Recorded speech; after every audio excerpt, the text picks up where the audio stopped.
If you are a teacher, parent, administrator, student, and/or anyone who loves reconnecting children with nature, and you want to figure out how to cultivate learning gardens and nature-based curriculum, then this is the podcast, the Outdoor Classrooms podcast. My name is Victoria Hackett. I am the founder of Outdoor-Classrooms.com and the Secret Gardens Nature Classes. I love witnessing the magic that happens when children are playfully learning outdoors. Observing the return of wonder and curiosity when children are interacting with nature is pure magic. This is the podcast that is going to help you capture children's interest and give you not only inspiration, but some real life strategies that are going to help you figure out how to use the outdoor space, your outdoor space, as a teaching tool, so you can enlighten the playful learning experience for young children. Welcome to our Outdoor Classrooms community. Welcome back. If you're new around here, my name is Victoria Hackett. I'm the founder of Outdoor-Classrooms.com. Today, I want to talk about something simple, powerful, and honestly non-negotiable. If you want to feel more grounded in your life, we're going to talk about gratitude in nature. Not the greeting card version of gratitude and not the go outside and everything is magical version of nature. I'm going to talk about the real science-backed benefits of putting these two things together, gratitude and time outdoors. Two practices that on their own can change the way your brain handles stress, mood, and connection.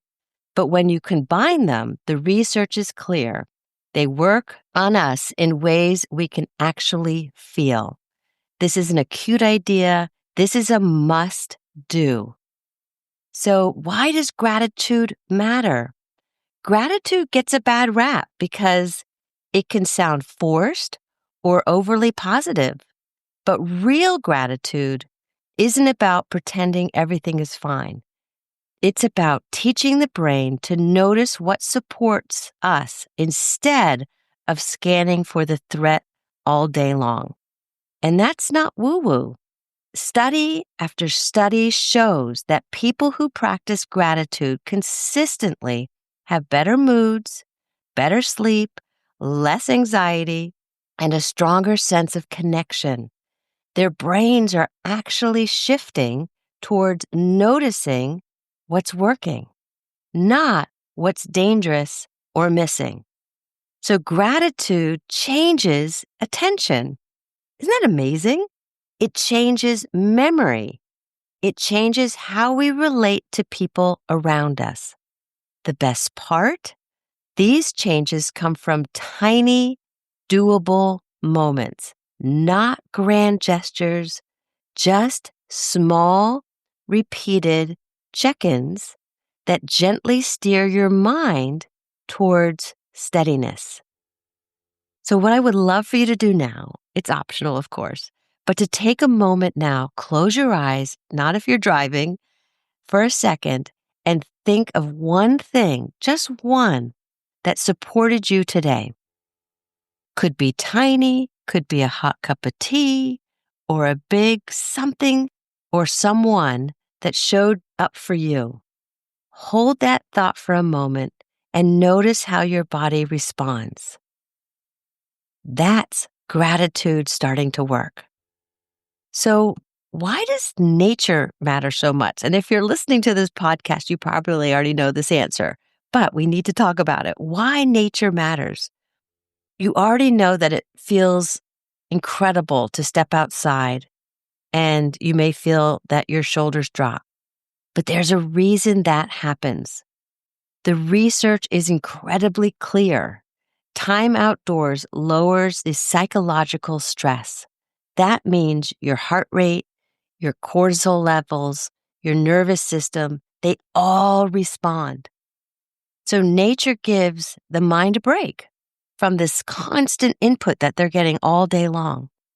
It clears mental clutter. It's like that feeling when you're cleaning your house, so to speak. You're clearing out that clutter in your brain. It restores attention and focus. people report feeling calmer, more centered, and more open.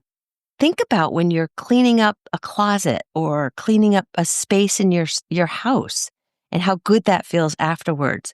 It's the same thing in your mind.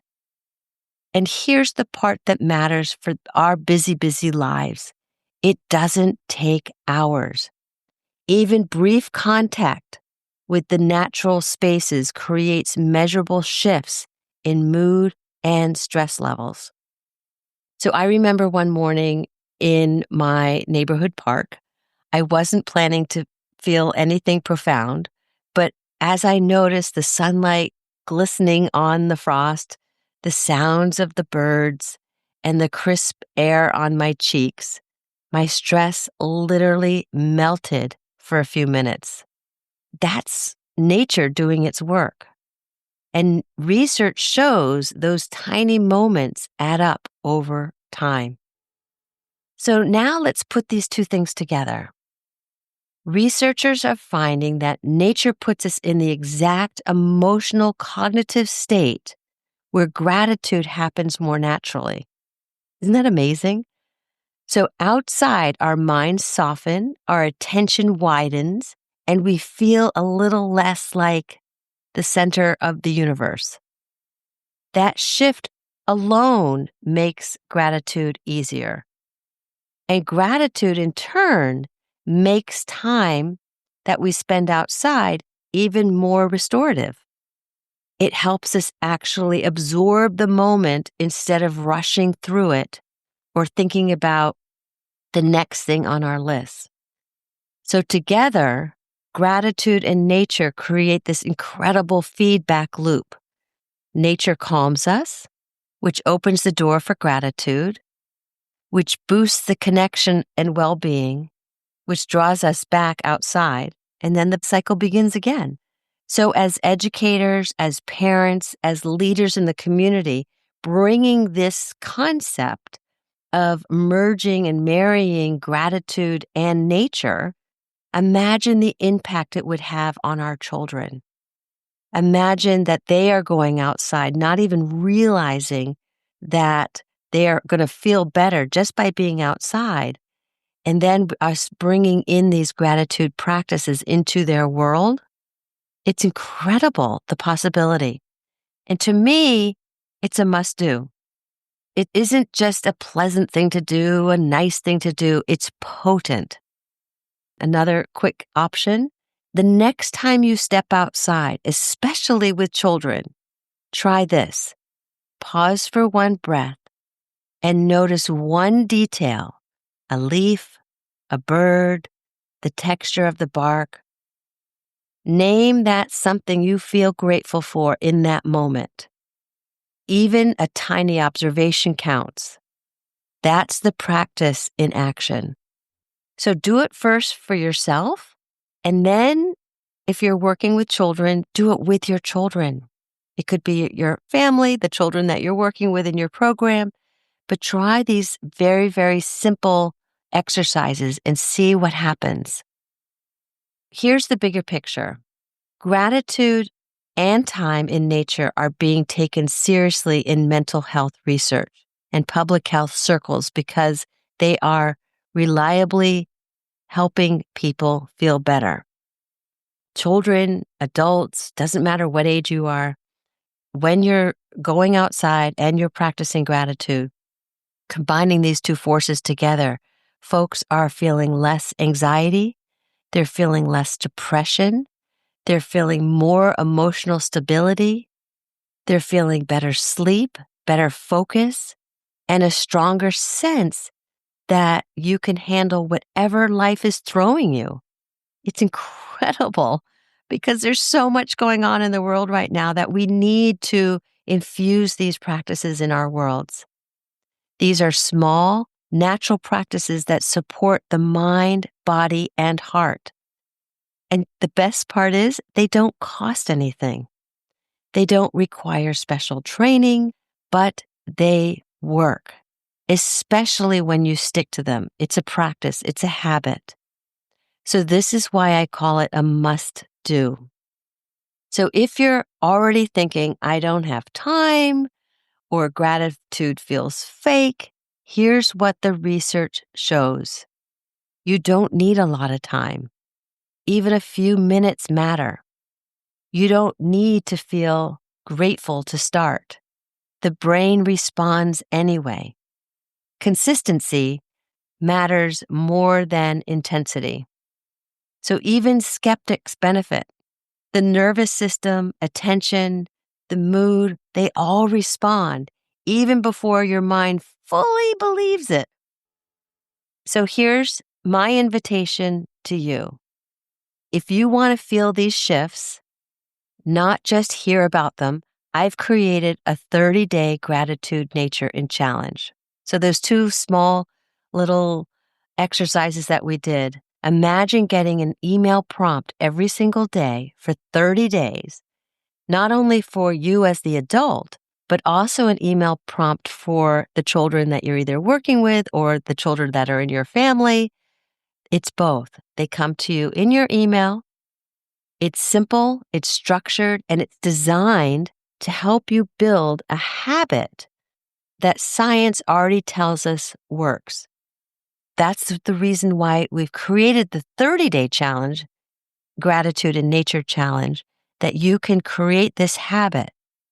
You're not committing to huge tasks. You're committing to showing up every day for yourself, for your children, for your family, for the program that you're working in, and giving your mind a chance to reset and connect. And imagine the health of our community if we all did this. We would feel calmer and we would be ready to take on the world. So all the details for the 30-day Gratitude in Nature Challenge are in the show notes, and I invite you to join us. So in closing, I just want to note that gratitude in nature is powerful. It's grounding, and it's something we all need more of, especially as the world gets faster and faster and faster.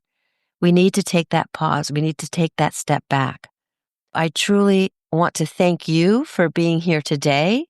I'll see you next week, same time, same place, for another simple, science-backed research practice that can change the way that you feel, think, and show up in your life. If you choose to do the gratitude challenge, I would love to hear more about it in our Facebook page and also our Instagram page. So we'll see you over there and we'll talk soon. Bye. Thank you for tuning in to today's episode. If you're ready to take the next step and dive deeper into our communities, here's how you can get involved.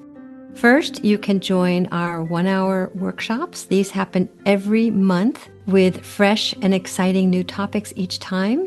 It's a great way to get a taste for what we offer. If you enjoy the workshops, you can become part of our Circle membership community, and this will give you access to not only all the new workshops that happen every month, but it will also give you access to our entire workshop library, which is growing. It will also give you access to our monthly roundtable discussions. And also, as a member, you receive exclusive discounts on all our programs. It's wonderful, wonderful family. The final step, if you would like to dig deeper into our community, is to join our Outdoor Classrooms Teacher Certification Program. This program is for those educators who are eager to dig even deeper into our programming, and it's the perfect next step. If you want to learn more about each of these programs, or you're not sure where you need to start, or any questions that you might have, schedule a one-on-one discovery call with me, Victoria Hackett. I will put all of that information in the show notes. You can also go to our website at www.outdoor-classrooms.com to learn more information. We can't wait to welcome you into our community. Until next time,